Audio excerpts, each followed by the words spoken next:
My name is Len Fall. I started my career in policing with the Metropolitan Police in London, England. Served for 11 years before resigning and emigrating to Canada. I then served just over 32 years with the Toronto Police Service. I retired 10 years ago. And a group of very brave, active officers took it upon themselves to sue the provincial government in relation to the emergency measures that we are being forced to comply with, and that the police, for the first time in our history, have been tasked with enforcing, causing huge risks between police and public. Um, and these active officers also want to reach out to other active members and members of the public, and they were looking for some help. My wife found the site. She pointed me in that direction. I have volunteered my time to act as a spokesperson for the group. And I'm pleased to be able to talk to Mads from Denmark today. Thank you. And my name is Wendy. I'm a retired RCMP officer and also a part of the group Police on Guard. And we're here talking with Mads from Denmark today. Mads reached out to us about a couple months ago with regards to some of the things that they were facing over in Denmark. And we decided to have a little bit of a talk and get together on some of the things that they're facing now compared to a year ago, and how that compares to Canada and what we're facing now. So Mads, welcome. If you just care to introduce yourself and just tell us a little bit about you. Yeah, thank you. Thank you so much for talking to me. And yeah, it's been some hectic months over here. But shortly, yeah, my name is Mads. I am former member of the West Australian Police and also the Danish Police here in Copenhagen. I stopped in 2015. But last year, when all these things were happening, pretty much like you guys also saw, there were some things that were slowly coming into place that was just not right. We started off with being told that there was a pandemic, the whole fear started spreading, and it was only going to be 2 weeks and we would have it under control. From there on, things have just been escalating, lockdowns, more and more restrictions coming on. And then March this year, they finally managed to pass through an epidemic legislation that, scary is probably the best word I can use. Okay. Luckily, it hasn't got to the point of enforcing it yet, but the legislation is in place. The camps are standing ready. Everything is ready for them to just start taking you from your home now.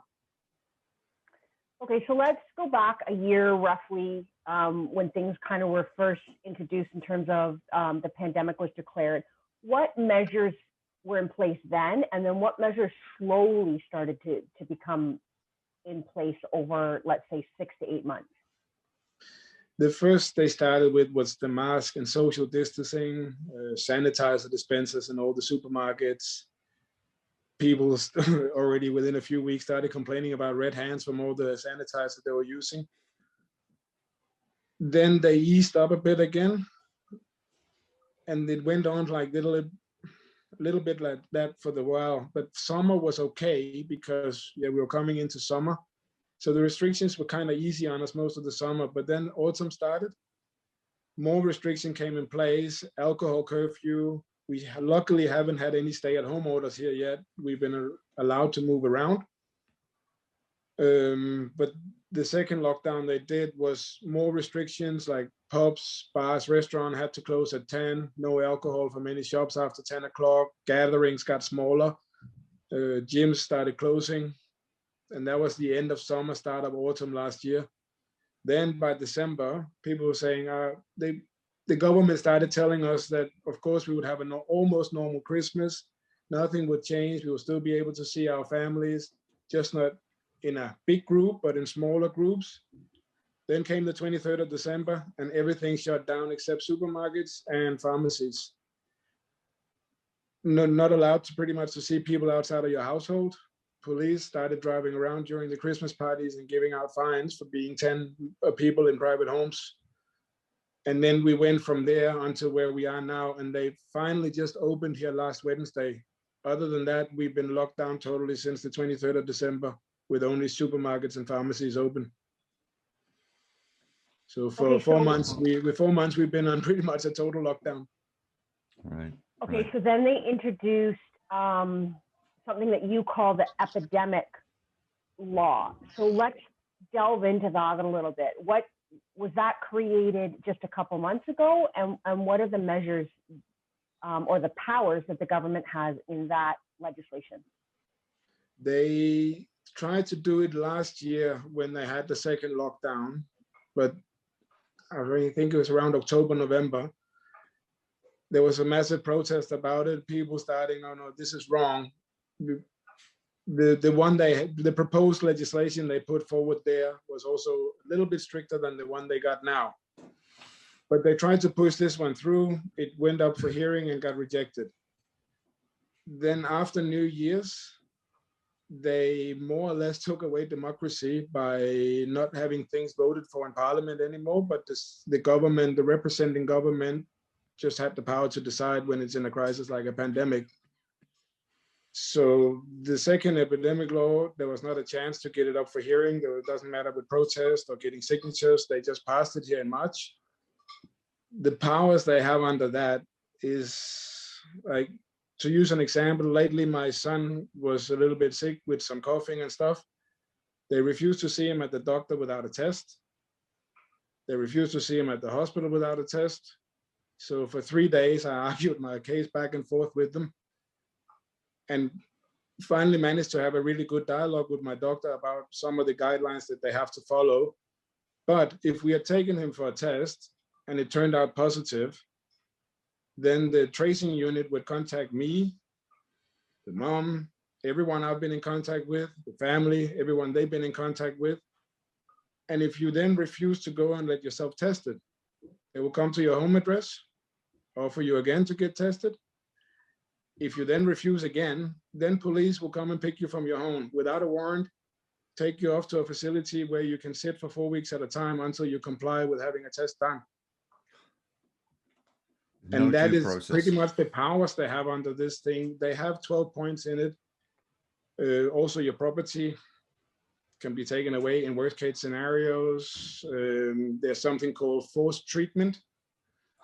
In the first draft they did last year, it was called forced vaccine. So it's more or less the same. They just changed the word from vaccine to treatment. Right. Which So is we're contrary facing to some legislation they have in place now where they pretty much have the power to come and pick you from your home from any suspicion.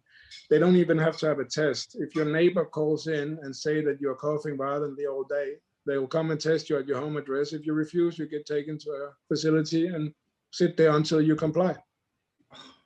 Unbelievable. And that's all without due process. There's no appeal to that. There's no going before a court. Nothing. And this was, it would be equivalent to our government using what's called order in council, where they have the power to make those sort of decisions and implement those sort of laws without it being discussed in Parliament, without any vote being taken. So it sounds as if it's very similar protest. And of Yes. course, as we know as police officers and as just ordinary citizens and human beings, that forced testing, forced treatment is contrary to the Nuremberg codes. This was established over 100 years ago, that you Yes. cannot do that. You cannot do that. It's a But that's crime what they're doing against here now. humanity. They're doing it here now. Kids are not being allowed in school unless they get tested twice weekly. They get expelled from school. They're not allowed to attend class.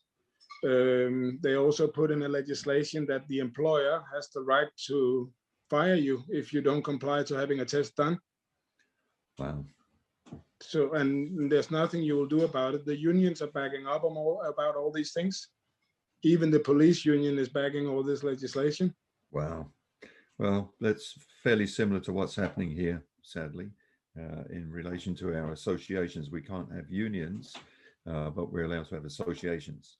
And certainly all those that we've canvassed support the government. They're not there for their members anymore, unfortunately. No. Very sad. Now, can I just ask you a couple of quick questions then, Mads? Your population is about 5.8 million for the whole of Denmark. Would that be about right? Yeah, around there, yeah. Yeah. And I had a quick glance of what we call cop to pop. What that means is how many police officers there are in relation to your population. And from an EU perspective, it looks as if Denmark has one of the lowest ratios of officers to population. Would that be a correct assessment? Yeah, we don't have that many, like percentage wise. I Right, think it's around 11,000 or something in the entire Denmark. right, right. Which would be about the same as in Canada. Ours looks slightly higher, but as Wendy will attest, there's lots of RCMP officers that are not engaged with the public anywhere, but they Yeah. are employed as police officers. So, how about your death rates? Let's say over the last 10 years, did you see a huge spike in 2020? And are you experiencing a huge spike again this year? What's the story with your death rate? The death rate has been exactly the same pretty much every year. Right, Like around 55,000 people every year for the last 10 years have died. right. Last year in 2020, we had, they say, around 800 or 1,000 deaths from COVID or of COVID Mm-hmm. or whatever they call it. But because of that, we've locked down the country. But in 2017-18, we had almost 3,000 people dying from the common cold. Right. And that was in the news back then, where people were actually lying in the hallways of hospitals and people were dying of the cold, but no one did anything. It was just a virus. You could go home and sleep it off. Yeah. Yeah. And that was 3 times higher, that number back then, than what died last year of this. And we have no reported cases of the common cold last year either. Yeah. Yeah. We look at our influenza rates much the same. We went from reported cases in the thousands to 54 or something. It was ridiculous the way they were reporting it. It's absolutely ridiculous. I know. Now, how about the survivability rate? Let's say you're a young person up to age 40 and you contract COVID. How many deaths have you experienced from young people under age 40 in Canada? Zero. Zero. Zero. How about between the, let's say, the 40 to 70 range? Many? I think the majority of them are above 70, above 80. The average death rate in 80. Denmark of COVID is 84. Right. Our average national lifespan is 83. So Well, Right.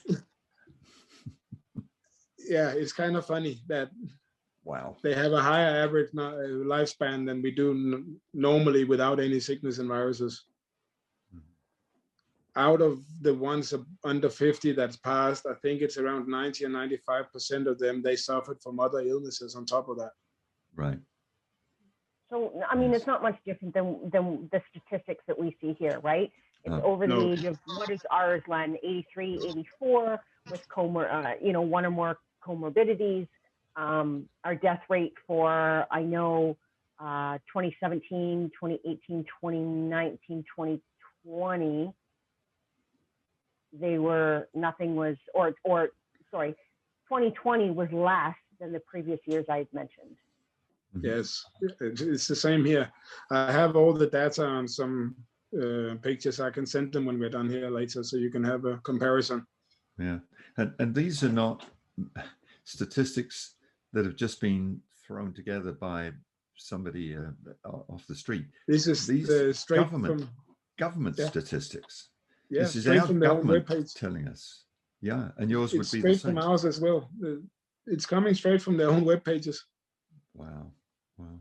So what's your feeling? What's your sense about the active officers being told that after all these years of requiring a warrant to go into a house, and after all these years being told you have to have reasonable probable grounds to detain somebody, that you can now just go and fill your boots, really?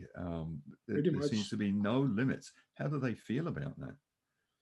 The few I've talked to are very, I don't know how to say it, but it's like, it's hard to reach them. I've talked to a few where they say, yeah, but we're just following our orders. We're just doing what we're told. This will pass soon. It's just some guidelines we have to do for now so we can do our job.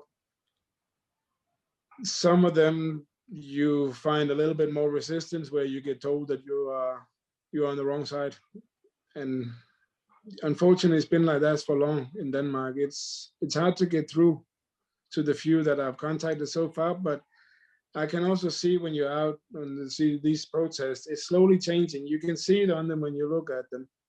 Like you said yourself earlier, we don't have a high percentage of police compared to citizens. Now we have thousands on the streets every Saturday. Copenhagen police is being worn thin. And Yes. there's a lot of paid leave that's coming up after this as well, that they probably won't be allowed to take anyway. Right. And you can see that the resources are getting stretched now, because these protests has been going on since November, December last year, every Saturday, and there's Good. more and more people every weekend. Good. Good. So So- how? Sorry, go ahead, Wendy. No, No, yeah. I was just wondering, in terms of like some of the measures, are there roadblocks or anything like that set up yet in terms of from one district to the other? No, we're a fairly small country. They talked about it over Christmas, but when they stopped talking about closing the bridge between the mainland Denmark and then Zealand, a lot of people, I don't know, you can't do that. We are going home for Christmas. So they never really did that. There's been talks about it. They've made a million other crazy rules, especially here now after they reopened most of the things here last Wednesday. But no roadblocks, nothing like that yet, luckily. That's good. So when you have these mass protests, how are the police reacting to them? Are they there just to keep people safe and do their jobs, or are they issuing tickets, or what are they doing? No, they're not issuing tickets. Yeah, a few people have gotten tickets. When it started, last year they slowly escalated and it got very aggressive. Like people had to get registered when you came to a peaceful protest. The military people that show up in uniform, they all get registered and get sent in so they can see that they've been there. Got more and more aggressive. In the beginning, they were just in uniform. Now they are standing full on ready, batons out, helmets on when the march is still going on. 9th of January, there was a protest where police suddenly changed the protest's direction during the march and led them down through the main town, Copenhagen. When everyone was down, which is a walking street, so it's kind of confined. When people got to the end, it was blocked off the other end by police. And then all the police in the back joined up, and then suddenly they just charged them and started hitting people left, right, and center. There are so many videos about it. There are journalists who reported afterwards that they were there to just record. They got knocked over, had their cameras smashed by police. There's some cases going at the moment because there was footage of plainclothes police dressed in black as these protesters with fireworks in their hands, shooting fireworks at their own colleagues to entice some more trouble. Because as soon as something gets thrown in the police officers or fireworks is shot, then they have the ability to use force. Yes. Yeah. So there was pictures going around of undercover police pretty much shooting fireworks at their own colleagues. Wow. And who's investigating this? Themselves. Quite. Yeah. Right. Mm-hmm. And then since that day, there's been some cases going around where some people have been put in prison on another crazy law they made. It started with a young girl of 30 years old. She was one of the main speakers at one of these protests.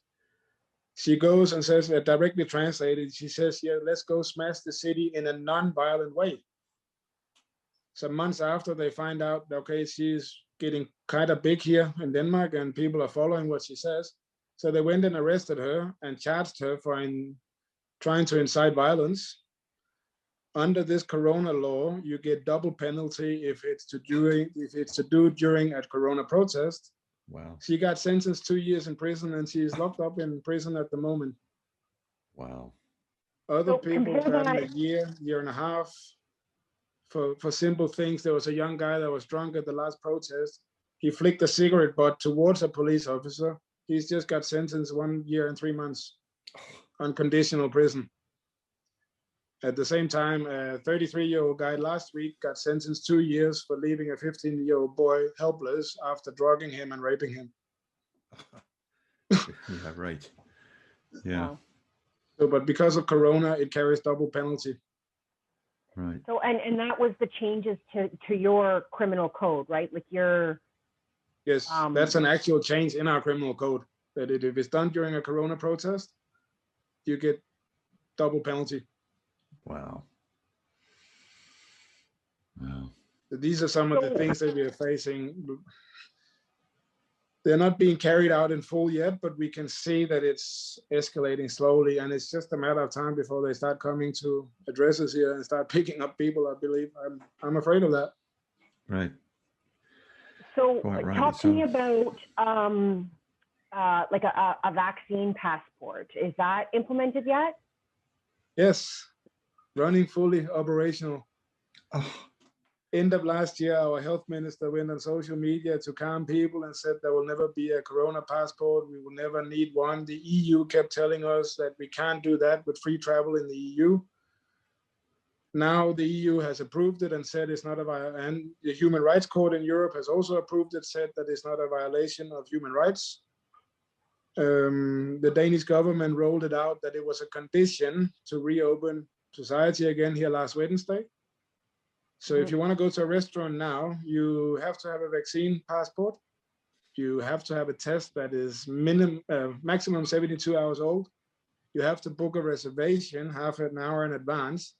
If you're not tested or vaccinated, you cannot sit indoors. You have to sit outdoors with a bracelet on your arm to show that you are not tested and vaccinated. a bracelet on your arm. Some places have done that. So the people that are tested, they have a bracelet, they can sit indoors. The people that are not tested, they get a different color bracelet and they can only sit outdoors. Might as well The passport is not put something fully, on your sleeve permanently. Yeah. The passport is not fully operational yet, but we have already gotten it on our phones as an app. Not an app, but it's like My Health is something we've had already digitalized, so you can check your medicine, prescriptions, and stuff like that. They've implemented it into that for now, until there's a proper app coming out. The other day, I updated my iPhone. Is that mandatory? Is that mandatory on your phone? Like, do you have to have it? You can't do anything about it. It's there. And I was just about to say now, I updated my phone the other day, and suddenly I have a tracing app on my phone in the settings. Wow. So quickly disable that as well. Yeah. Yeah. Wow. So yeah, we have a vaccine passport, even though we were told some months back it will never come, and we will not start doing this to our citizens. We will not start segregating people. Now it's here. Crazy rules, like they've opened up swimming pools but only for kids. So if my 7-year-old wants to go swimming, she has to go into the shower alone. She can press the shower button once, then she can go swim without a mask, but she has to leave without a shower through the disabled exit. But adults are not allowed to go in. But then we can walk out the door and we can go down to the supermarket with 500 other people afterwards. Yeah. But if we want to go have a beer at the local pub just straight after the supermarket, we have to book a table half an hour in advance. And if you're not tested, you can only sit outdoors. Wow. What about, like, you know, are there any issues with supermarkets not being tested? Like, do you need to get tested to get into a supermarket, or is that still? That's still free. Right? We can free. We can still move into supermarkets, but I don't think it will be long. Like, gyms are not open yet. They're opening in May. And what I'm hearing around is that the reason why they're opening later is because they need to put scanners up so you can test your passport, because then a lot of the gyms in Denmark, they're not manned at the door. You set all the automatic doors up. Right. So of course you can't tell a machine that you're exempt. If you don't have a passport, you can't get in. I don't know if it's true, but we'll see. But that's what I'm hearing around, that some gyms are saying that they are installing scanners now. Wow. About masks, are you required to wear masks in stores or in everywhere? Everywhere. Except outdoors. Okay. We've just had the stupidity of if children go to a playground in a park, they must wear a mask in order to play on the swings and roundabouts and Wow. slides. That's crazy. Absurd. I mean, absolutely absurd. The masks, as we know, the efficiency of those is negligible. To Achieves say the least, nothing yeah. other than control. And Exactly. now they're controlling children. Our schools in Ontario have been shut for quite a while now. Children are supposed to be learning online, which is probably okay if they're in their mid to late teens. They're probably okay with it. But I know my grandchildren are all quite young. And I can Exactly. think of one of them, my 6-year-old grandson. Yes, he could probably show me a thing or two on a computer, but his attention span is about the same as a gnat. Like it's Precisely. very, very small. So the chances of him getting anything of an education from this online stuff is non-existent, quite frankly. Yeah, but precisely. I have a 7-year-old daughter who's in grade 0. She Right. was home for almost 3 months, having to meet in at school on an iPad. Right. After a week, it was almost impossible to get her to go on that iPad in the mornings. She Yeah. was just like, "No, I don't want to do this." Yeah. So what happens if you don't send your child to school because you don't want them to get tested twice a week? Then what happens? What does the government, what's the powers of the government? In Denmark, we have something called education duty. We don't have a duty to go to school, but your kids need to have education. So you can have a private teacher at home, that's fine. But if you don't, and they're enrolled in a public school, you don't send them to school because of Corona. It goes in as absent, not anything else, which counts towards their yearly percentage where they've been away. If it reaches a certain percentage, the local council, or it's called commune, it's like a council, they will get notified for the youth department, for the school department, and then they'll contact you and start putting measurements in place while your child is not attending school. And if it comes to that, then they will just say you have to go get tested, and then they can get back to school. The older grades, I can't remember, I think it's grade 6 or 7, they are required to test twice weekly, otherwise they're not allowed on campus. Wow. And that's from grade 6 or 7 all the way up. Wow. Luckily, they still haven't gotten to the smaller grades yet, but they will get there. Right. Now you did mention that the protests that you're experiencing there, that you get large numbers of people out. How what's your perception, your feeling about how the general public in great numbers, how are they dealing with these measures? Are they content with them? Do they feel they're necessary? Do they believe what the government is telling them, that they're dying in millions? And clearly not. Yeah, I know. It's but kind of difficult because I've gotten in clinch with friends and family over this as well.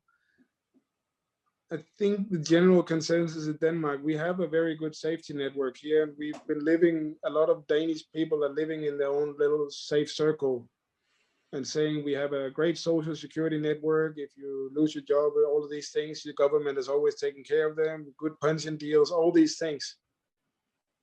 And now a lot of people are starting to realize, yeah, something is a little bit rotten in the state of Denmark, but they're still kind of believing what they're saying and saying, okay, if it requires that I go get tested so I can just get my life back, let me just do it. And then all of this will be over. So they're still living a little bit that fairy tale where they believe if you just continue this, then sooner or later it will be over and we go back to normal. Unfortunately, it's not the way it's going. No. Do you think more people are waking up to the realization that this is actually not happening to them and their government is lying to them? Do you think there's more people waking up to that? Then last year, after the last few months, then yeah, slowly, but it's just not going fast enough here. No. We're nowhere near that tipping point yet. Here in Canada, the vast majority genuinely believe that what the government is doing to them it has to be done. The vast majority. And sadly, as we know in all Western police communities, most of our police officers sadly believe that as well. They think they're doing God's work by enforcing this. We're nowhere near the tipping point yet, but we are starting to find a few more active officers from each of the different major areas coming on board. We Nice. now have one recently, the first one in Canada, that stood up and said, enough of this. I'm not enforcing this anymore. This is wrong. There's nothing happening here. Yeah. And then we had another two just recently that were trying to defend the rights and freedoms of a church. And they too I saw that one, yeah. Yeah, they too were issued with tickets. So but it is a uphill battle here. It It is. really is.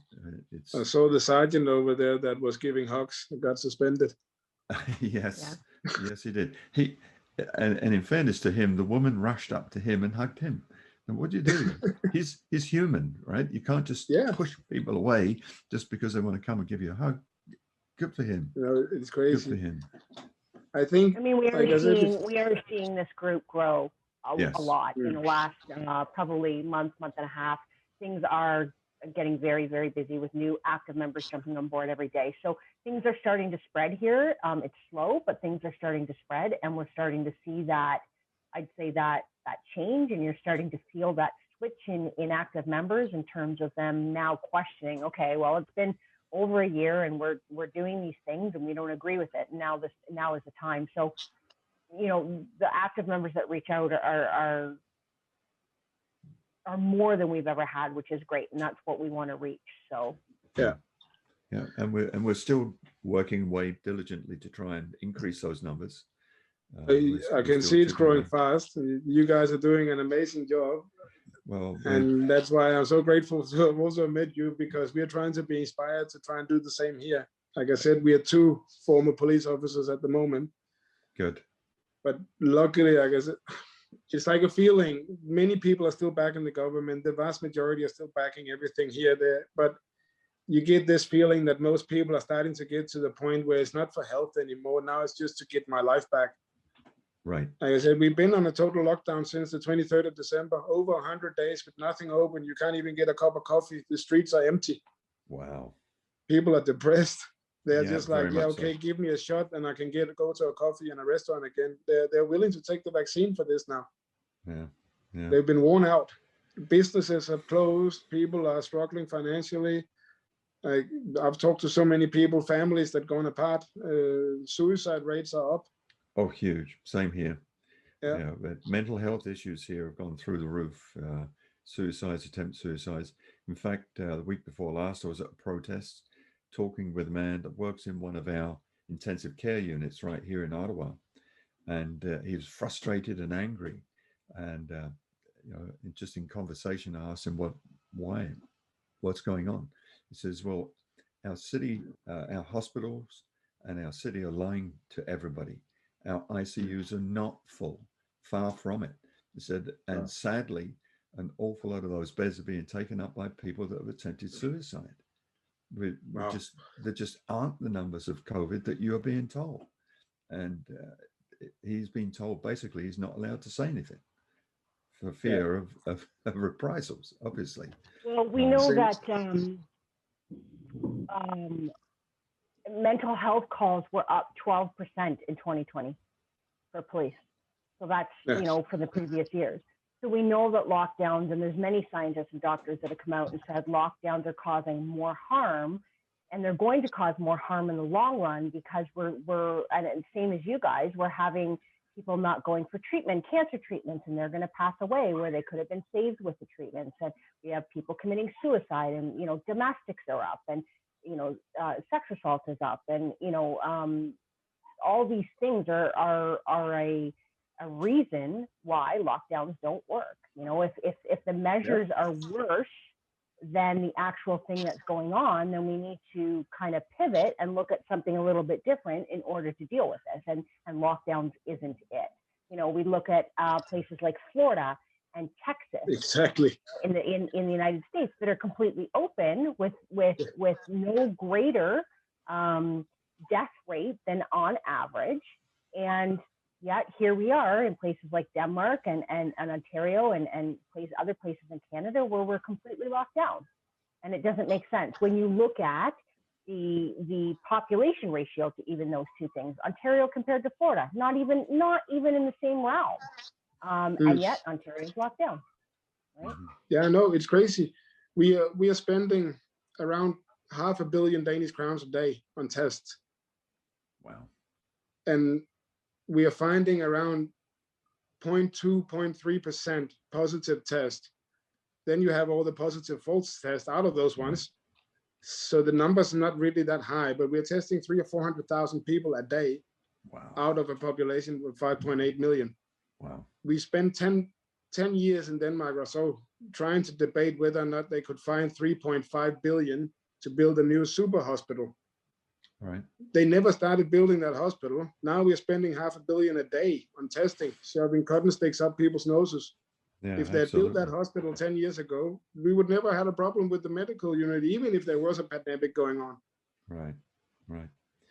So, Right. Now, how is Denmark compared to other Nordic countries, Mads, in relation to number of cases, number of deaths, and so on? How do you compare?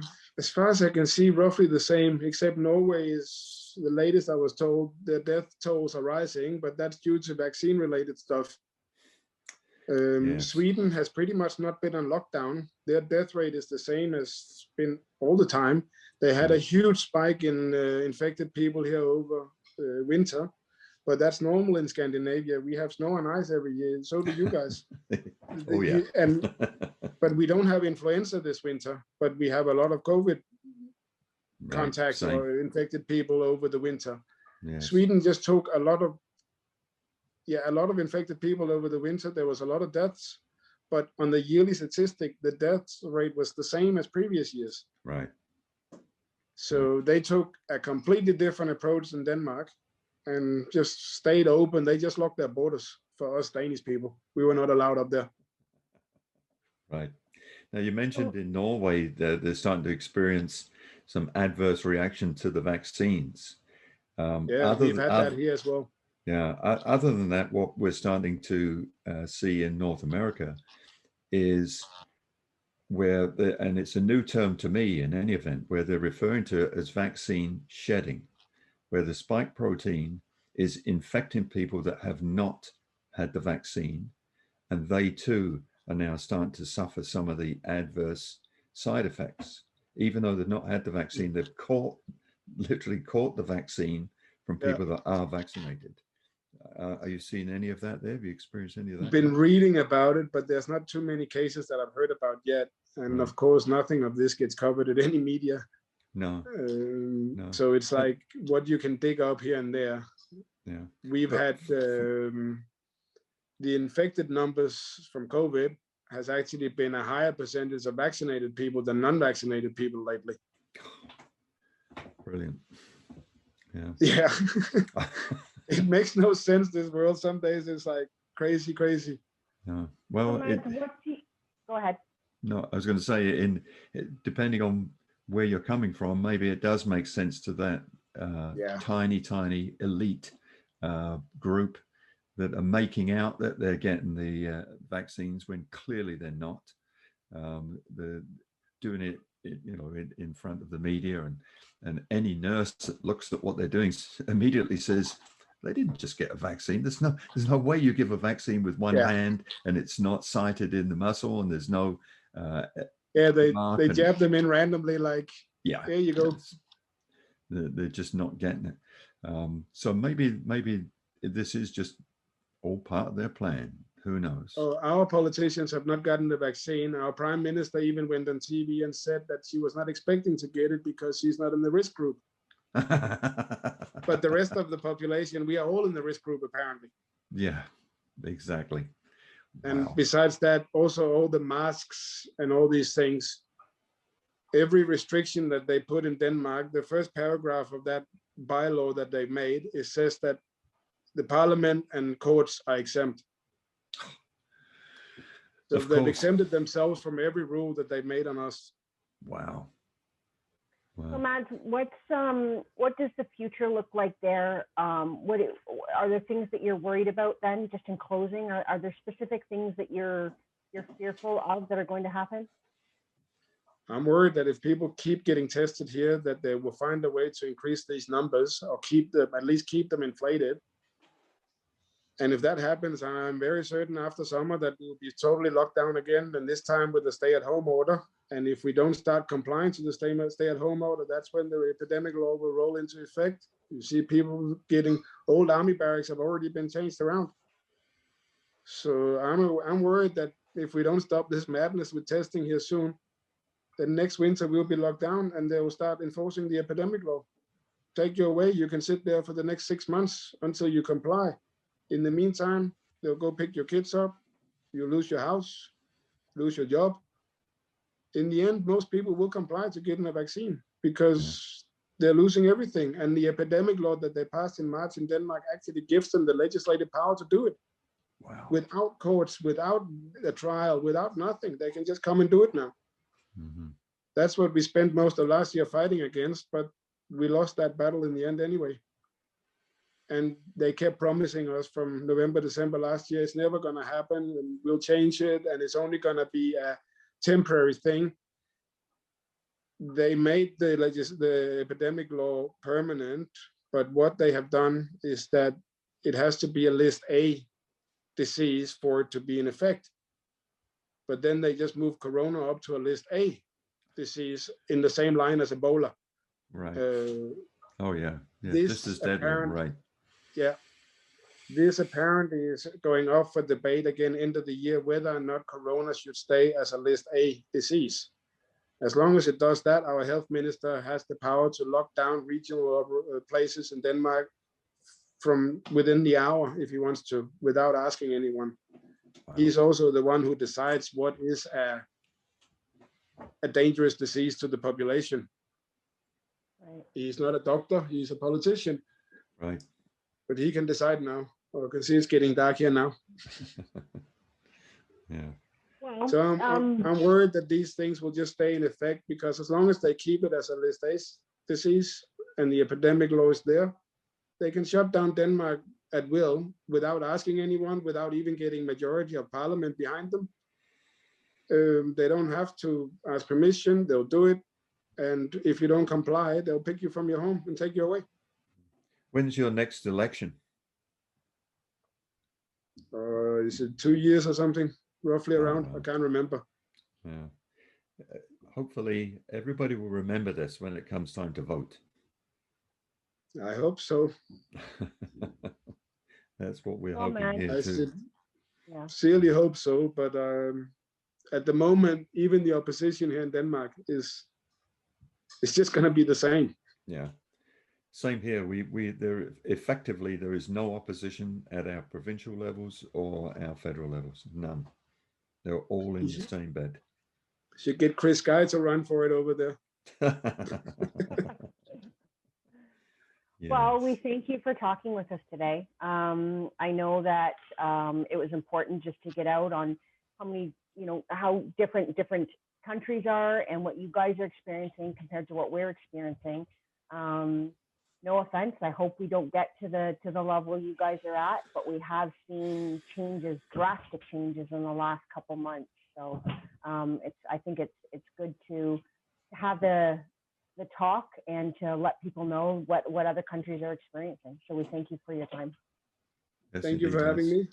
Thank you, Mads. And we will keep the lines of communications open, sir. We will be talking with you again. Thank you so much for sharing with us. Thank you for having me. And have a great day.